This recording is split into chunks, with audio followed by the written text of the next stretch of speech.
very first minute too. I can even Okay. say hello to you.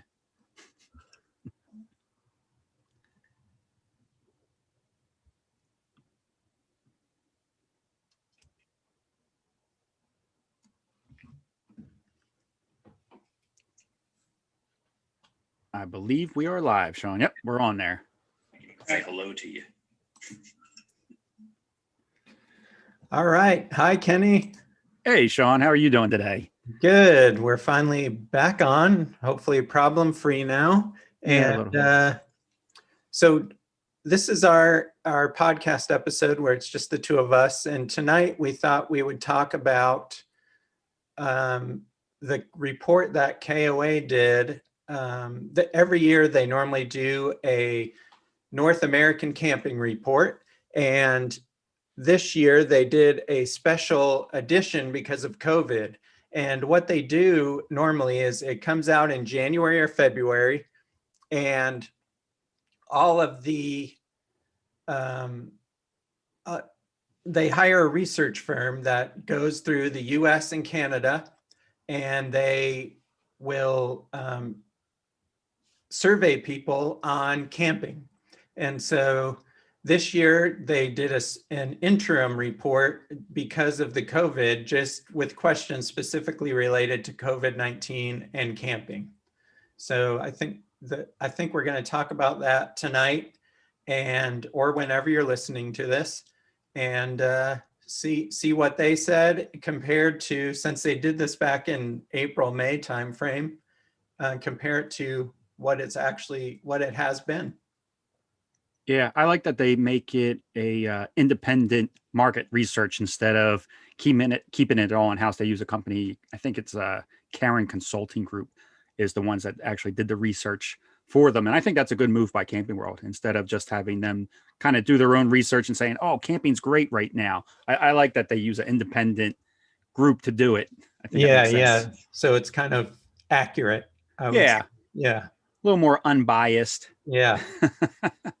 And I think they found a lot of interesting things about when they asked people what are their plans for camping this year. How did COVID affect their plans? Did they act as nothing happened and continue to go on their trips? Did they cancel them? What did they do? And they actually found that 41% of the campers did decide to keep their trips. That's less than half, which was surprising to me. Yeah, 41% said they are going to keep their plans, but 31% I should say, decided to cancel their plans, cancel their camping trips for the year, and 13% are going to postpone them. Yeah, and I thought that was interesting because we kept most of our camping plans.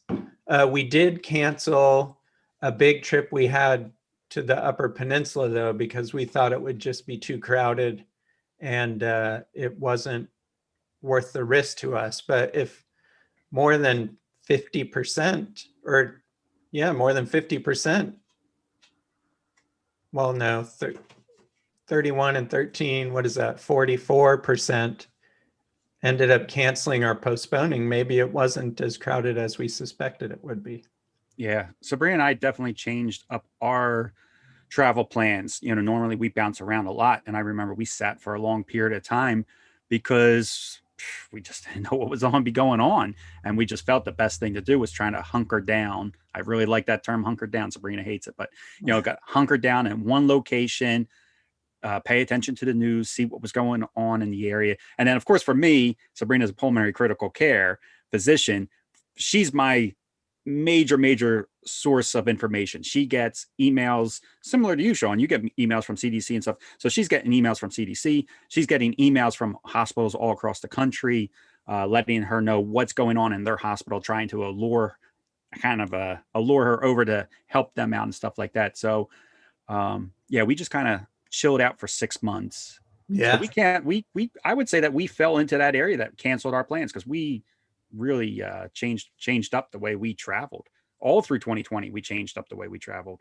Yeah, we bought a house, so we stopped traveling full time. But even our travel plans, I would say we altered them more than canceled them. But Mm. Yeah, it was definitely a concern. So I'm glad a lot of people canceled or postponed their trips, though. Yeah, I believe it was the smart move. I Yeah, still think it's kind of the smart move, to be honest with you. I do think camping's very safe, and that brings us to the next part of the discussion that KOA had with this forum. Is they asked people how do they feel once restrictions start lifting, where do they place camping and RVing in the mindset of how safe is it, and it ranked number one. yeah, Camping came in number one, and then an off-grid camp cabin was number two. Uh, the least was international air travel, and even domestic air travel was only slightly yeah, above that. But that wasn't too surprising for the air travel anyway. You're kind of in a small can with a bunch of strangers in a sense. But I was surprised to see that camping ranked so high. yeah. And I guess we should say that this wasn't just RVers that they interviewed. They Right. actually interviewed all leisure travelers, campers, and prospective campers. So people that haven't even had experience camping yet. So yeah, having all three of those groups by far said that camping was the safest type of travel when the restrictions are lifted. So Yeah, yeah, from definitely something to say for camping. And I think I would agree with that. it I think in what do they call that? Like in a not in a like in a study or in a controlled environment, I completely agree with that because we have our own bathrooms, we have our own sinks, we can make all of our own meals.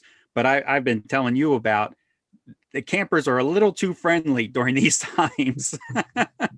Everybody, Sabrina and I feel like everybody needs to, we can wave, we can be friendly, but I don't know, but people still feel the need to like get right up in front of us to talk or to say something to us. And we're like, and we back up and they step forward and we back up and we just say, look, Sabrina works. This is our excuse. And it's true. Sabrina works in the hospital. You don't want to be anywhere near us. She is taking Yeah. care of COVID patients every single day. Yeah. So, and we use that as our excuse, but it's true too. Like Sabrina would feel horrible if she got, it's bad enough that she's going to get me sick, but she would feel horrible if she got somebody else sick.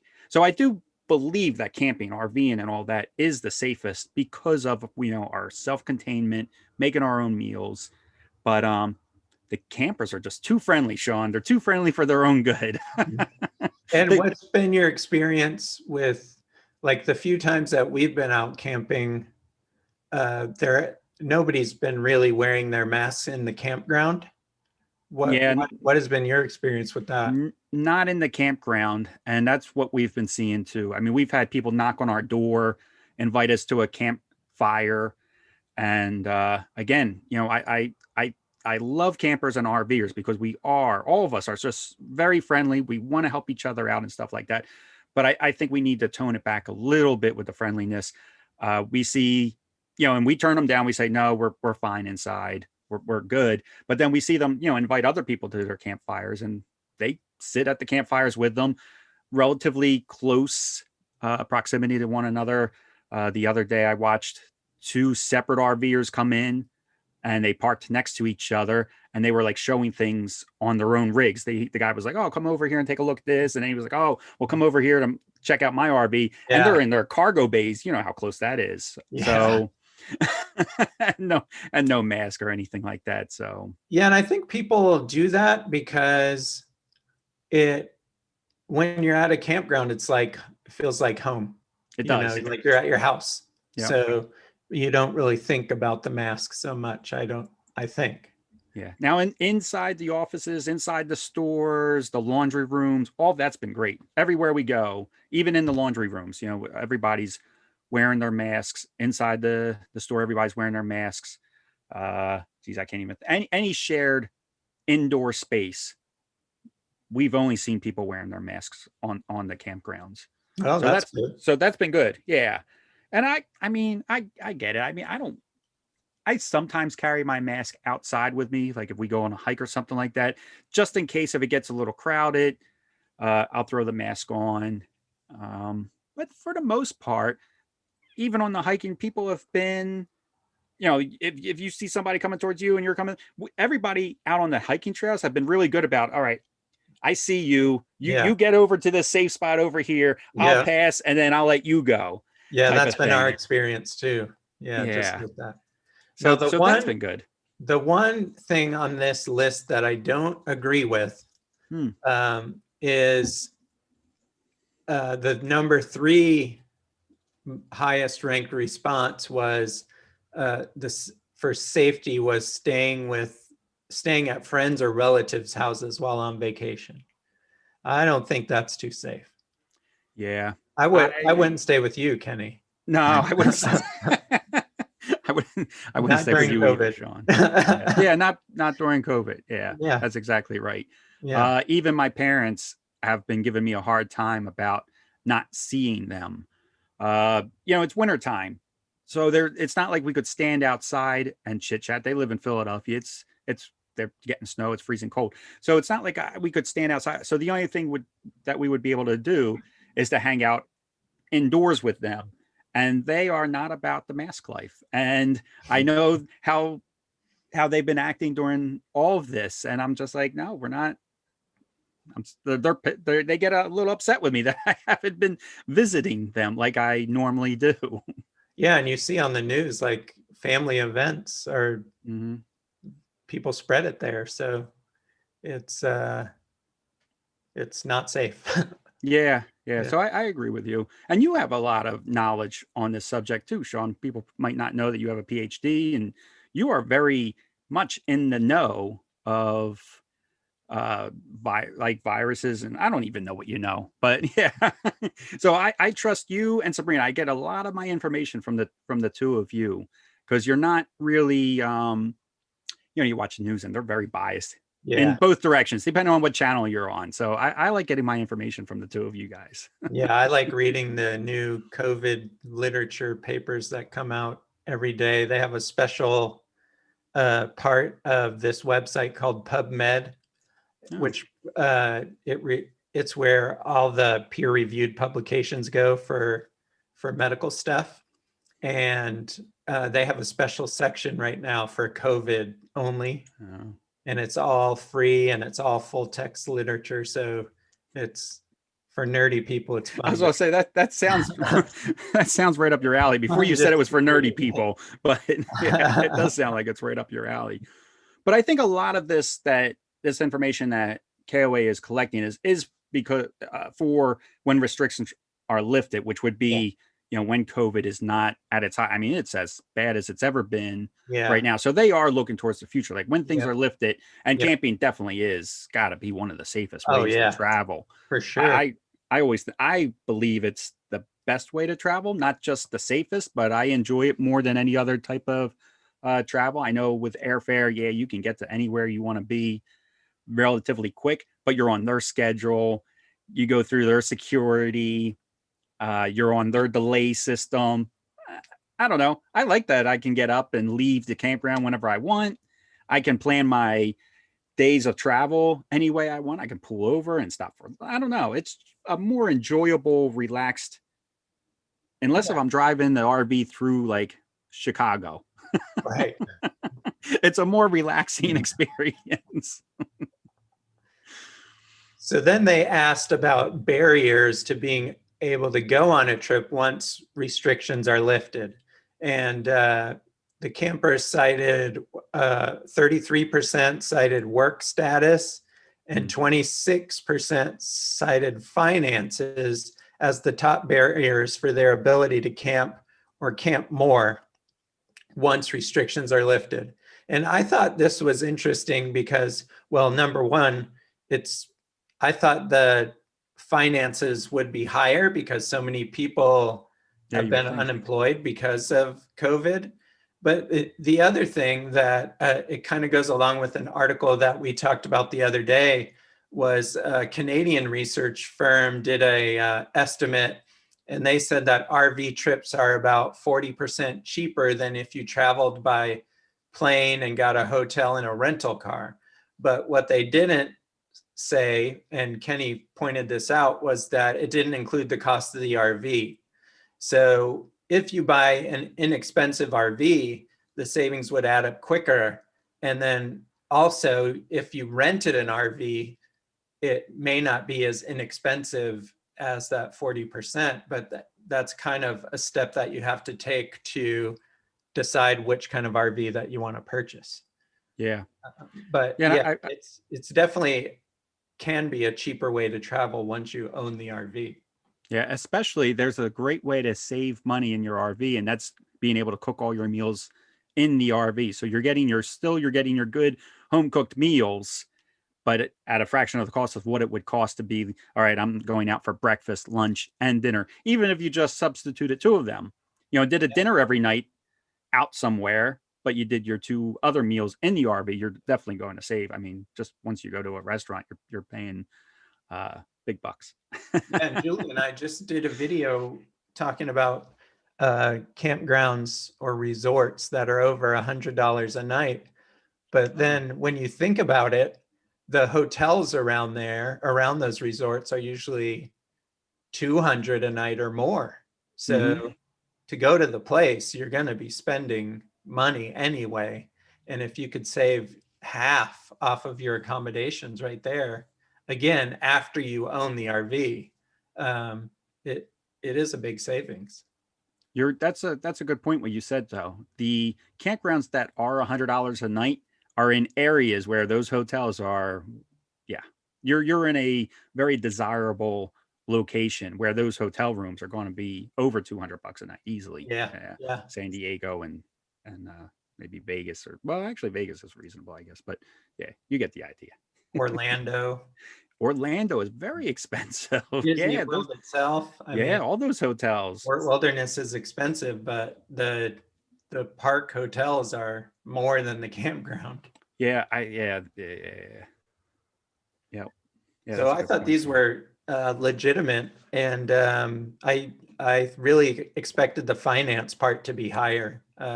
26% seemed low to me, considering what everybody's been going through this year as far as employment goes. Yeah, yeah, I was expecting a higher barrier for the finances as well, but it then goes on to say that COVID-19 is driving new interest in camping, and I like this number one reason, and it's because they want to spend time outdoors uh, after staying home for so long. I was like, that really makes sense. I bet you there's a lot of people that are just itching to like be out and be free type Yeah. of thing. I know that Julie and I try to get out every day. Julie hikes a lot more than I do, but every day we try and go somewhere for a walk, even though it's like 30 degrees outside, but You just guys are to get troopers. outside. And then on the weekends, we usually try and do something a little bit longer outside too, just to get out, because you're not going to work. You're not, there's a lot of things that you're not doing right now. And just getting outside is very helpful for your mind, I think. Yeah. And their third reason for considering camping um, is that it's easier to practice social distancing, which I believe is very true. Compared to being at a campground where when you step outside of your RV, you're stepping to the outdoors. Compared to a hotel, when you step out of your hotel, normally you're stepping into a hallway, then maybe you're going down a stairwell or an elevator. So yeah, I think practicing social distancing at the campgrounds can be much easier as long as your neighbors aren't too friendly. Yeah, I was going to ask you if you've had any experience since we've been in this on having, like, some campgrounds you're parked really tight, so you can reach your arm out the window, and if the other person was reaching their arm out, you could high five each other. Have you experienced any of that, or? No, we've been lucky. The campgrounds that we've been to, we've actually had some really nice, decent amount of space. Not really stretch out type of space, but some of them have been. I mean that campground in Harrisburg, Virginia that we were in, that was a KOA, that gave us a lot of space. Um, the campground that we're here now in California, It's decent. Yeah. Yeah, it's not too cramped. Like if I have to go and dump my tanks, I'm not too worried about like giving my neighbor a high five while I'm Yeah. emptying the tanks or anything like that. Yeah, we've So been to that helped. just one in Pennsylvania. It was pretty tight and it was crowded. So if you stepped off of your little part, your parking area, then it was pretty tough to social distance. And the neighbors were like right next to you. So Yeah. it was tough there, but everywhere else, it's seemed pretty good. They've done a pretty good job with spacing everybody out. Yeah, I think that depends a lot of times just like location. Usually like San Diego gives you tight spots and some of the areas that are just more expensive where property is kind of what is it would it be commodity? I don't know. It just yeah, I think it really depends on location. I also like this other one. 29% of the people they surveyed said they want to get back to camping so that they can reconnect with friends and family. And I definitely, Sabrina and I both miss this a Yeah. lot. We miss hanging out with you guys on a camping trip and being, I mean, the last time we all did a camping trip was at Disney World and we had Yeah. a blast. We miss that like crazy, being able to hang out with our friends Yeah, it's at the true. campgrounds. Yeah, it's pretty important in the camping life to meet up with friends every once in a while, just because you're traveling. Yeah, we get asked before the COVID. We used to get asked a lot if we felt like camping was lonely or is RVing lonely, and my response has always been absolutely not, unless you want it to be. But no, you will make more friends. You will make more friends than you want, probably. Yeah. It's just the community is really good, and we keep in touch with people that we met 3 4 years ago. Even we still get on like Instagram, social media, and write each other messages or just through text message. We still meet up with people when we can. We haven't been recently, of course, because of COVID, but you'd be surprised how often you run into the same Mhm. people along your journey too. Camping and RVing is not a something where you will feel alone or miss out on having friends. You'll have more friends than you could ever imagine while camping. And I could see that 29% of the people said they want to reconnect with friends and family again. It's a strong community. Yeah, Julie and I always tell people that we've made more friends in the 6 years we've been RVing than the 20 years we spent in the military. Yeah. Oh, really? Yeah. See, I'm surprised by that because military, you think you're in a tight knit group as well. Yeah, but I think it's for a different purpose. Yeah. Oh, yeah, that's true. And in camping and RVing, you have something you're passionate about in common with other people Yeah, you do instead have of that. it being a job, you know. So yeah, I it's true. We've definitely made more friends Yeah, through. You're right about that. It is a common interest type of thing. Like you guys are doing a hiking, Sabrina. I enjoy the hiking. I think people that RV do have a lot of those similarities. You like the Yeah, outdoors yeah, to a degree. Sabrina and I don't like the bugs, but we do like the outdoors. But you see a lot of kayakers, bikers. You all four of us enjoy taking our bikes out. yeah, So yeah, it is a lot of common interest when you're a camper, I think, or an yeah. RVer. Then they asked how people will return to camping, and they say they will return to camping with fewer people in their group Mm-hmm. and camp closer to home in potentially less crowded destinations.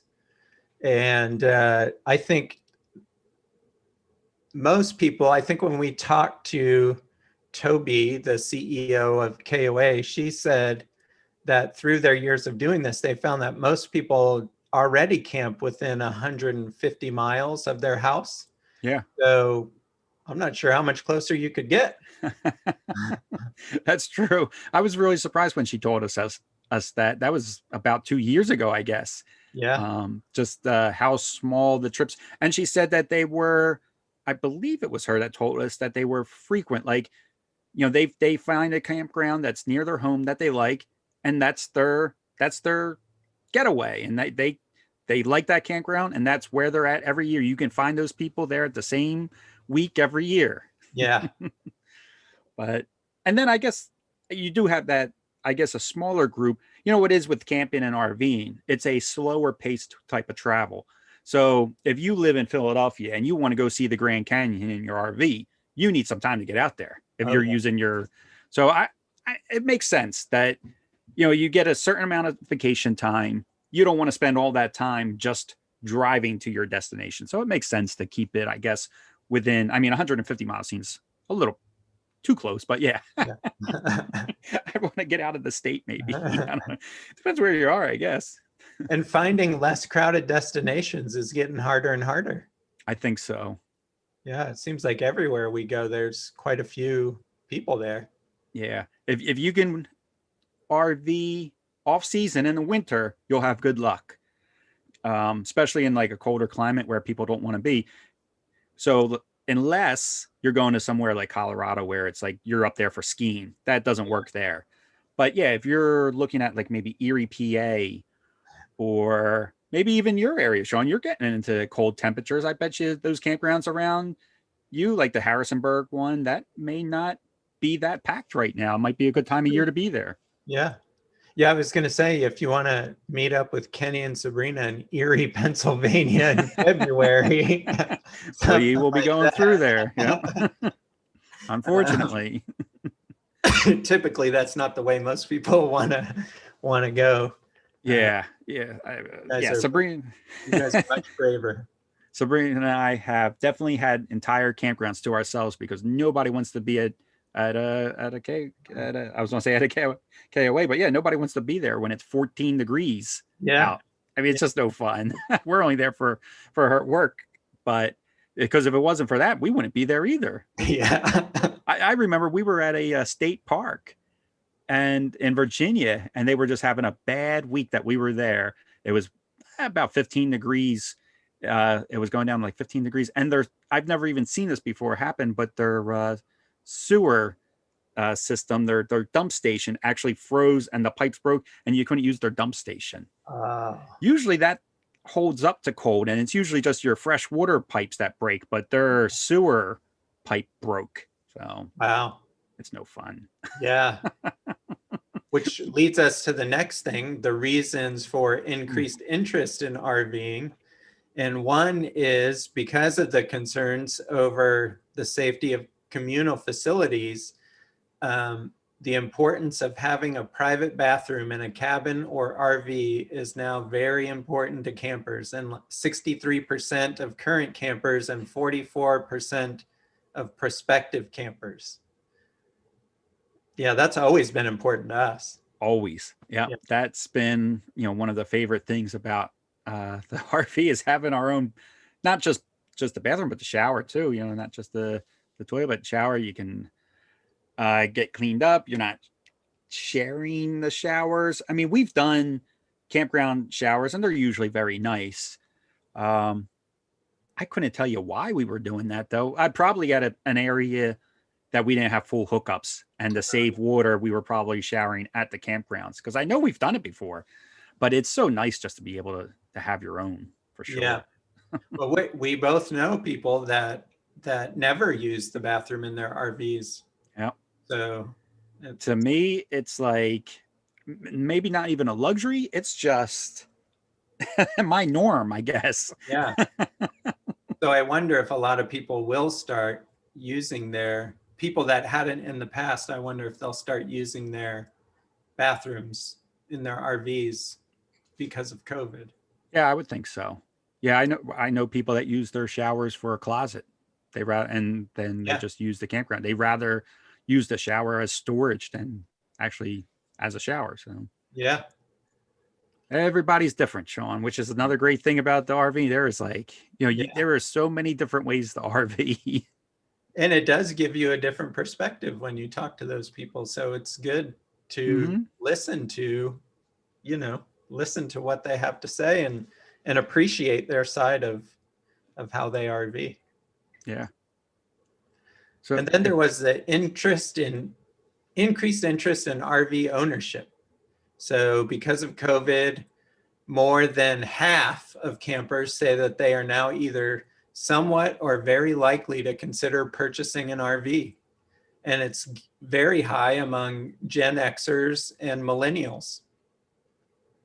What age groups are those? Do you know, Kenny? I have no, For I the don't F, even, I couldn't even tell you what I am, Sean. yeah, I think it's like the generation before us and the generation before them, I think. I thought that was a very large number, 52% of campers. So when they're saying campers, I guess it's people who tent camp are now 52% of those people are interested in RV ownership. I thought that was a really Yeah. big number. Yeah. But there are some really good sort of transition RVs that you can Yeah. get now, like the Hike. That's a good, Hmm. step up. Some of the Taxa. Yeah. I was thinking those taxes. That's a really nice bridging point. That gives you the camping experience, but with a little bit of protection around you too, and a little bit of the niceties, the kitchen, and yeah. Yeah, I thought that yeah, I'm not surprised by that. I think also because as you get older, you appreciate a mattress much more. Yeah, yeah. And I wonder too with the age thing. I've often thought about this. This probably isn't really on topic too much, but I would think the older you get, the maybe it is on topic. The older you get, maybe you don't want the camping, like you said. Maybe you want a mattress, and then maybe you even get out of something, or get, or I should say, you get into an RV that is even more automated. The leveling jacks, the automatic slides, where you're not, I see guys out there sometimes with a drill, impact drill, and they're like setting up their stabilizers. They're crawling underneath their RV. They're disconnecting stuff. Maybe you want to get into a more automated type of system the older you get, just to make it easier on your Easier. back. Get some snap pads so you don't even have to go under there and put blocks in there. It's a nice little throw in. There you go, snap pad. You get that Yeah. one for free.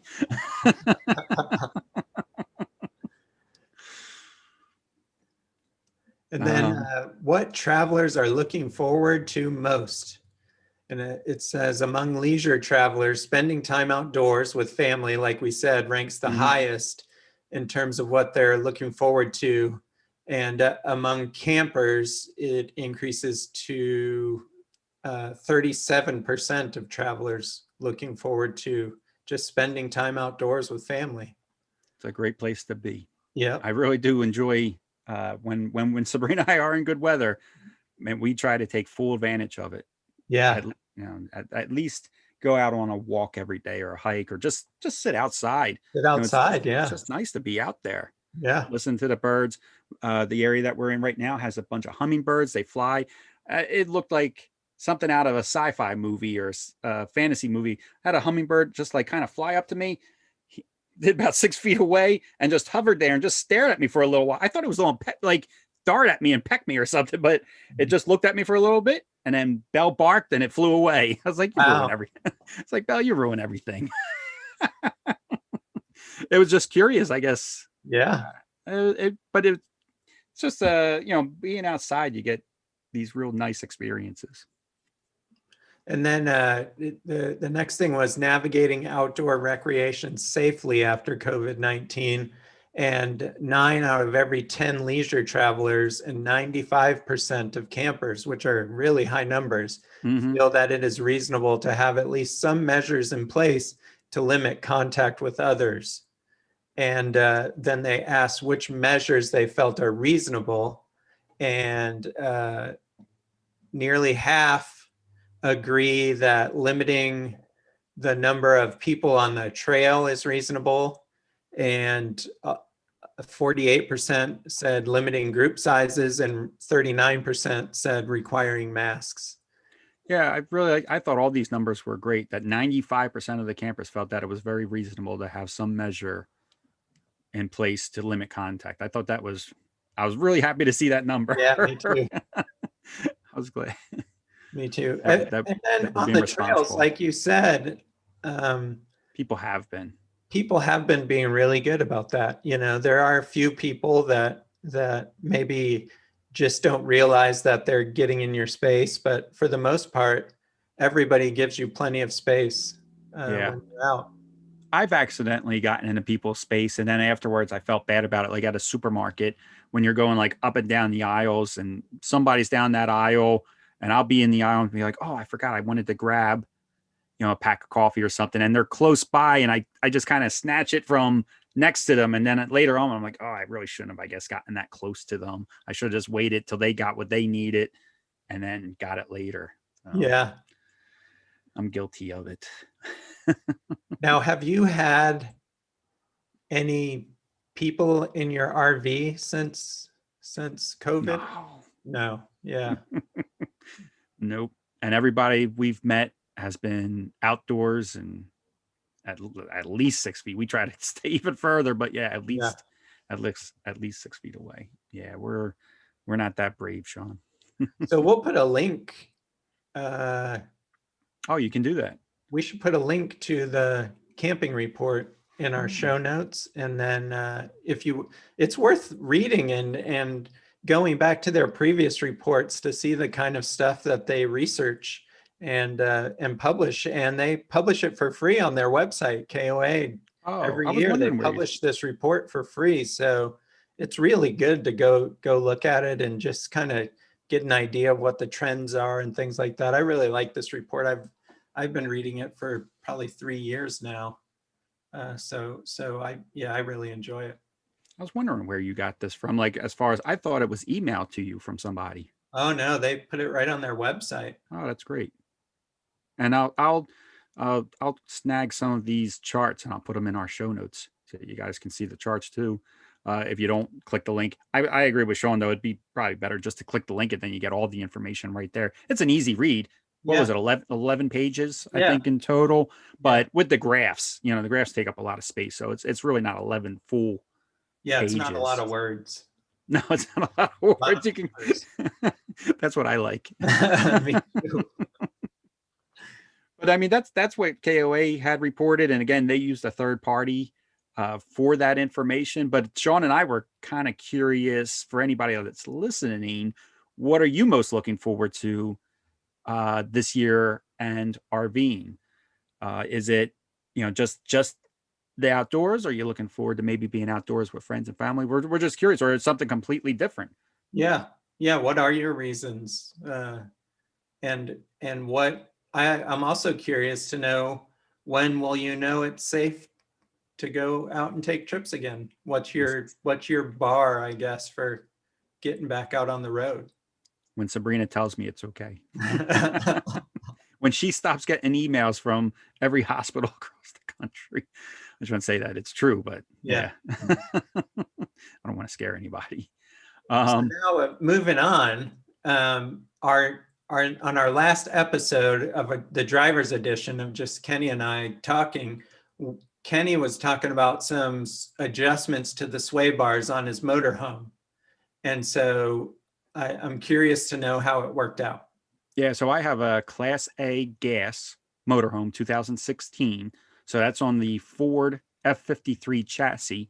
And there's a thing on the internet people talk about all the time in the forums about making they call it the cheap handling fix. And they call it that. It's pretty much a free handling fix because if you have the tools, it doesn't cost you anything. All you need is a 15 millimeter, 18 millimeter socket wrenches, and you're pretty much good to go. Maybe a screwdriver or something like that. And so I made the adjustment to the front sway bar first. We went on a short drive and loved the results. So I said, well, nobody really talks about doing the rear. So let me do the rear sway bar too. So apparently there's a reason why nobody talks about doing the rear. So I did the rear sway bar. And then we went for another trip of a few thousand miles and we didn't like it anymore. So now I just put the rear sway bar back to stock. So if anybody's thinking about doing the cheap handling fix, maybe just you could do both. It really doesn't take long. In fact, I did the rear sway bar, put it back to original stock while Sabrina was working out one day, and she didn't even realize that I went under the RV and fixed it. It took me like 20 minutes to put it back to stock. So if you want to do front and rear, you can, but I would do one at a time to see the differences. But yeah, just having that front done that seems to be the way to go for us. What was the difference in the back that you didn't like?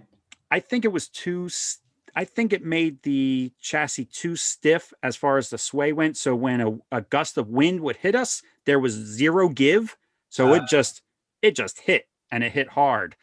Um, which I really was expecting, the front made such a difference. I thought that having the back done was just going to like multiply that even more. But yeah, I wish I had a better reason of why the back felt bad. But that's the only time the back felt bad was in windy conditions, going around corners and all that. No issues at all. Now with just the front being done in wind, very little issue. It's just when we included that adjustment in the rear that it became an issue with the wind. Interesting. Yeah. Kind of. Like you said last time, you don't move it very far. No, it's a very small adjustment. Yeah, you loosen. So in the front, it's just one bolt on each side. In the rear, it's two bolts on each side. And you literally just I did a video on it, but you just pull out these bolts, you raise the sway bar up a little bit, and you put the bolts in the new holes. The holes are already there. You're not drilling nothing. Oh, they're already drilled. Okay. They're already drilled. Yeah. Yeah. So the idea, I guess, from what I saw in the forums from other Ford technicians that are retired, they said that Ford isn't 100% sure when they make these chassis what size motorhome is going on them. So they set them up for a light duty scenario. And then they just feel it's up to the dealer or even the owner to make the adjustment as far as, is it a light duty truck? Is it a heavy motor home? What is it that's going on here? Then you can make the adjustments if you want to. Yeah. So yeah, the holes are already there. The adjustment holes are there. Literally all you're doing is popping these bolts out, moving the sway bar, popping the new bolts in. It's like a 30-minute fix. If you can change a tire, you can do this. It's not, it's very little mechanical, you don't need to be a professional, I guess is what I'm trying to say. If I can do it, anybody can kind of do it. That's cool. Yeah. Good to hear the feedback on it too. Yeah, I was really shocked. I couldn't believe that I had to change that. I was like, oh, the front was awesome. The back's gonna make it even better, which I will say, when we did the front, I said to Sabrina, I was like, man, I can't imagine the ride getting any better. I wasn't expecting it to get worse. So just the front is done, and that's the cheap handling fix. You can find it in forums and stuff like that. And if it's okay with Sean, I'll put a link to my video here in the show notes if you want to check out. I show you where it's located. I show you the wrenches, the tools I use, and everything like that. It's a pretty quick video. It's pretty easy, straightforward process. There's not much to it. And if you want to ask me about questions and send us a comment here, then I'll answer anything I can about it. And so we would like to hear from you guys on what upgrades you've done to your RV or tow vehicle that were things like what Kenny did, just to make it a little better while traveling. So if you could leave a comment or send us a note, and we appreciate hearing those kind of things. Yeah, because there's all kinds, especially for the Ford chassis. I hear people doing things all the time. Sumo springs is another popular upgrade. I'd never done it, but it is. And I also did a safety plus bar. So they're the two things that I've done to this RV for handling. And I believe everybody should we should probably try to get safety plus on the show, because I feel like everybody should have a safety plus bar on their RV if it can take one, whether that be a diesel or a Class A gas. Its main purpose is to keep you straight in a front end blowout. But some of the side benefits of it is that it's always trying to keep you straight. So it helps you in windy situations. It kind of takes a little bit of that play out of the steering wheel. So between the safety plus bar and now that cheap handling fix, man, it's like driving a little cargo van. It's made a big difference. But yeah, I'm curious what other people have done. Because I hear people do springs. You can go crazy with some of these suspensions. And I would imagine there's the same for travel trailers and fifth wheels. I'm sure there's things that you can buy to improve the overall ride and comfort of your drive. Yeah. And then even your trucks. definitely do Yeah, trucks. yeah, there's a lot of stuff you can do to trucks too. Yeah, so let us know, definitely. And then you also installed a dash cam recently. I did. Yep. And I did it in a way because I'm bad at remembering things. So I bought a Anchor Rove dash cam. I suction cupped it up to our windshield and I plugged it in, and I bought a 10-foot USB cord. So I ran it around the windshield, down the pillar arm, and on our dash is USB inserts. So now the dash cam is plugged in and it's on all the time. I don't have to try to remember to turn it on when we drive. I'm just leaving it on, just permanently on. I put a 128 gig SD card in there, so it'll just loop over. So it gets to the end of the memory. If nothing's happened that day when I'm driving, it records about 12 hours. If nothing happened, it'll just automatically loop and start recording over itself again. So it's almost like a little security camera now too, because it's up there. And what's the video quality like? It does 1080p. It Oh, really? looks, yeah, it looks pretty sharp. It's not, so I will say it's not the same quality as like a 1080. They call it 1080p, but there must be some type of compression or something that's a little different, because it's not the same 1080p as if I would grab my good camera and film. Okay. I would say the saturation is a little different. It's a little rougher around the edges, but you can read like license plates. You can see people's faces just fine. Wow. Um, in fact, it's on right now. It's just always on. So just as a test, I took out the card just to see how it was going. We're almost kind of using it as surveillance too. Um, we popped it in here and we were able to watch our neighbors set up their RV and break it down and stuff like that. Wow. Just kind of weird stuff. But I mean, you can see their faces just fine, even across the way. So I would say it's good quality video, but nothing that's on like blow your socks off. Yeah. But But good enough for what it's being used for. yeah, and it works well at night too, Oh, which I great. was surprised. Like Yeah. we can see in the campground. I tested it at night while here at the campground. Now, of course, there's lights and stuff here at the campground, but it's not very bright here. But I can see our neighbor's RV, or the people across from us anyway, and even the RV behind them I can see. So the night vision in it is more impressive. I thought more impressive than the day, because it was actually able to see. I'm curious to see what it looks like on the road at night. Yeah. If we'll still Yeah. be able to see a license plate. I'll be very surprised if it can, but we'll see. If Yeah. you don't want to leave it on, it had some nice features. If you don't want to leave it on all the time, it has what's called a park mode. And if somebody would run into your RV or a car, whatever you had it set into, it has like a collision sensor. It feels the vibration and it'll turn the camera on and start recording. So Oh, okay. if somebody would hit your car and then try to drive away, hopefully if the angle's right, if they hit you from the front anyway, you'll be able to get their plate. If they hit you from the back, I mean, you're not doing really how you don't know who it was, but Yeah. if they bumped into you from the front at least, or if somebody tried to break into your car, Yeah. or RV, I mean, once you stepped on these steps, probably it would give it enough of a shake, I would hope, to turn it on. Or these are Yeah. kind of things I guess I should be testing out a little bit. Yeah. Kind of like the Sentry mode on the Tesla. That's really, yeah. I don't know. I wouldn't say it's like that, but A light that's what it version. reminded me of. Yeah. The light version. Yeah. Yeah. That Sentry mode in those Teslas are amazing. Incredible. Yeah. Incredible. The Sentry mode, just the way it's always filming too when you're driving, that you can see traffic from behind and front. I mean, that right there is worth the price of the car. Yeah. Yeah. Yeah.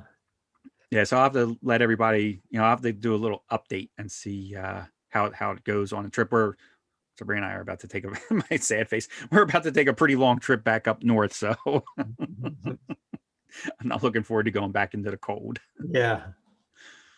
But you did something that I never really gave too much thought about. You winterize your RV, which I have given thought to because I've done that myself. But then you were talking about like doing maintenance or like a checkup on your RV while it's being stored. And I think you should definitely talk about this, because you mentioned things that I never really thought about. I think winterize it, put it in storage, forget it until the next season? Yeah, so we when we first got the RV, we had to winterize it for that first winter. And when we took it out, I had it in a storage yard, winterized it, parked it out there, drove out there just a couple of times just to check on it. But then when we took it out camping for the first time after that winter, we had a lot of problems with the RV that we should have really should have been checking on the entire time it was winterized. So now we're, back in a house and just traveling part-time. So I winterized it because up here in Virginia, it gets pretty cold. And, but every month now I have like a little list of things that I go out and check. So I'll, check all the wiring on the batteries to make sure everything's okay with that. We have lithium, so we don't have to check the fluids or anything. And then using the app, I'll check the charge to make sure that it's okay because we have the Victron battery monitor. And then I check the inverter charger. And then I'll walk around to the side, turn on both the propane tanks, and make sure, first thing I'll do is make sure they still have propane in them and there's not a leak somewhere. And then I'll go inside the RV, flip on all the lights, and turn on the furnace and make sure that it's blowing out heat. And then I also light the stove and the oven. And once the RV warms up, I'll stay in there and watch my app to make sure that my batteries are being used because I've turned on the inverter. And so I want everything running off the batteries. And that's another good way to make sure that the solar is charging those batteries efficiently. And then while I'm inside, I'll also check the toilet to make sure there's still some antifreeze in the toilet, because one of the problems we had before was the seal got messed up and that antifreeze drained out and then the seal was ruined. And so we had to put a new seal in the toilet. And then I'll shut everything off and go outside, shut off my propane. And then instead of an onboard generator, we have portable generators that I keep in the garage. And I'll get both of them started and run them about an hour with stuff hooked up to them so that they're actually getting their exercise. And I hope by doing this that when we go out on that first camping trip, we won't have any problems because I've been checking everything as we've been going, and hopefully that'll work. And I made a video about it as well that we're gonna put out next weekend. And so then I'll put a link to it. I'll add a link to our show notes to that video as well, just showing what my process is. And I'm really curious what other people do in the winter to check on their RVs to make sure everything is functioning as it should be. So when you're ready to go out on that trip, you don't get a bad surprise and have to cancel your trip because you have to fix something. So, And that's Chicory's Travels. So that yeah, video will go up on Chicory's Travels. You can subscribe now to Sean and Julie's YouTube channel, and this way you won't miss it when it comes out if you don't want to wait for the link. And So Sean, you this too, Kenny, moving forward adventures for that other video. my channel is Moving Forward Adventures. Yeah. Yep. Thanks, Sean. So you have solar up on your RV, so you don't have to hook up a trickle charge or anything to the batteries then, as far as that goes. No, I have my battery cutoff turned off, so there's no power flowing from the batteries. And then the solar charge controller and the solar panels actually just trickle charge the battery because it's really using, there's hardly any draw coming off of it because it's cut off from the rest of the RV. That makes sense. Yeah. I didn't even think about, you mentioned the toilet seal, and if it drained a little bit with that seal being exposed, I guess the air and the dryness dries that seal out. And then I guess what's it do? Does it crack? Yeah, it cracks it, and then it won't ever stay. The toilet won't ever hold water. Okay. Yeah. Interesting. We learned that the hard way. Yeah. No, these are good tips. Like I said, when you were telling me that you were doing all this, I was like, man, Sean, I didn't even think about maintenance on an RV when you're not using it. I'm like, that's the beauty of having it like kind of out in storage and putting the well, it's not called antifreeze, but I'm drawing a blank. What is it called? It's called potable water antifreeze. Yeah. It is? Oh, okay, perfect. And the nice thing is it only takes about 2 hours a month to do all that. So it doesn't take long. No, that's worth it. And Yeah. like you said, because you don't want any surprises when it's time to go on a trip and then you go back to your RV. I think that is worth it right there, no matter how much time it took, is that Yeah. you know that your RV is ready for the trip. There's Yeah. no surprises when you go. And I also do some rodent checks too while I'm out Mm. there because, they like to get in there in the winter. Yeah. So, haven't found Nice any and yet. warm. That's good. That's good. I think that was everything that we were going to talk about as far as the substance of the show tonight. I saw Shakar is telling everybody, don't forget to hit the thumbs up. We definitely appreciate that, Shakar. Yeah. Thank you so much. But I kind of forgot to say in the very beginning to wish everybody a happy new year. This is our first driver's edition for the new year. And I also want to share that we have a lot of exciting episodes coming this year to you. Sean and I have been working very hard of getting guests on the show. And we have escapees coming on the show to talk about their RV University online courses. So that'll be Travis, and he brings two of the instructors from the course onto the show. Their names, I am drawing a blank on their names. Landon and Carenza. Thank you, Sean. Yeah. So he talks about that in that entire course. We have Winnebago Service Center coming on this year to talk about what they are able to provide at the Winnebago Service Center. We have Temp Stick coming on the show, which I'm excited about because it's something that product that Sabrina and I have been using for the 4 years that we've been in our RV, and we really like the product. We broke one of them. I drove over it with the RV, and we actually went out and replaced it right away. We think it's a great product, so we're excited to have them on the show. We also have WaySafe coming on the show. They make a hitch that weighs your travel trailer, so you know exactly how much weight you are towing, and it helps with distribution of your weight so that you know that you're like balanced. I think that's a really good product. They do. I think that's going to be really interesting for me because I don't tow a travel trailer or have a fifth wheel or anything like that. So I think that's going to be a very helpful show for me to learn about. You too. Yeah. You too, but you do you do tow. You already know a lot about towing. I don't too much, so I'm interested in that one. It's And a really interesting kind of product that with scale built into it. It's going to be neat to talk to them.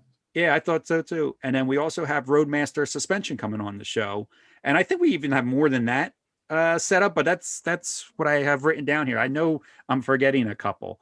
Roadmaster Suspension, I thought, was a pretty cool product too. It's for pickup trucks, vans, and it's supposed to help the ride for towing, and it's supposed to help your ride when loaded up with any weight in your cargo bay. But it also supposed to help with your swaying when cornering, even with nothing attached. So I'm curious to talk to them, and I would actually, if I try to, Sean, you help me remember too. Let's talk to WaySafe about Roadmaster Suspension and vice versa, and see if the two products can work together. Because I'd be curious, or Yeah. I wonder if they are even aware of one of another or what each other's products do. Because I feel like the WaySafe helps you with the towing, and I feel like the Roadmaster Suspension helps you with the towing. So can the two be combined and give you like an ultimate towing experience? Yeah. Be like, there's nothing behind you.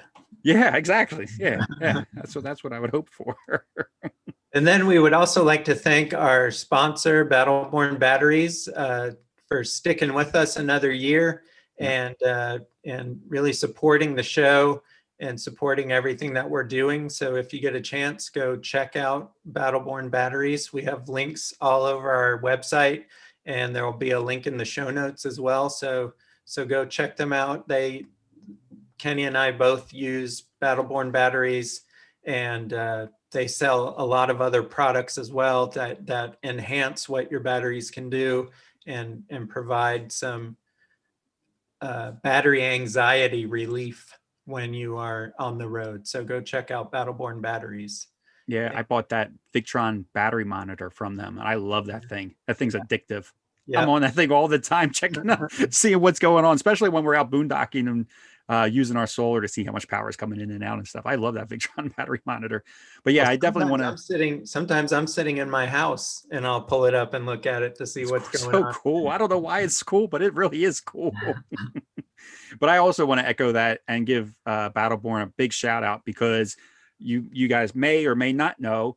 So we do offer sponsorship. Battleborn sponsors the show for the entire year, and they've done that for the last 2 years. And they're sponsoring us for another entire year of 2021 again. So they said, yeah, we love you guys. We love the show. We like the information that you guys put out there. So we want to sponsor you for a full year again, because you guys might have heard us being sponsored by other people, and usually the other products, which we love, and we're not bashing anybody, but they'll just sponsor us for a couple episodes here or there and then kind of disappear. But Battleborn sponsors every episode throughout the entire year. So definitely a big thanks to Battleborn. They make having the podcast a lot easier for us. And they also, I've always said, from the very beginning, I think having Battleborn in our corner has helped the channel grow.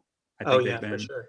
not just the financial part of it, but I think just having them sponsor us has always been a very nice perk to the channel. Yeah. Yep, for sure. So, all right, everybody. Well, thanks for tuning in, and we'll see you again in 2 weeks. And until then, safe travels. all right, everybody.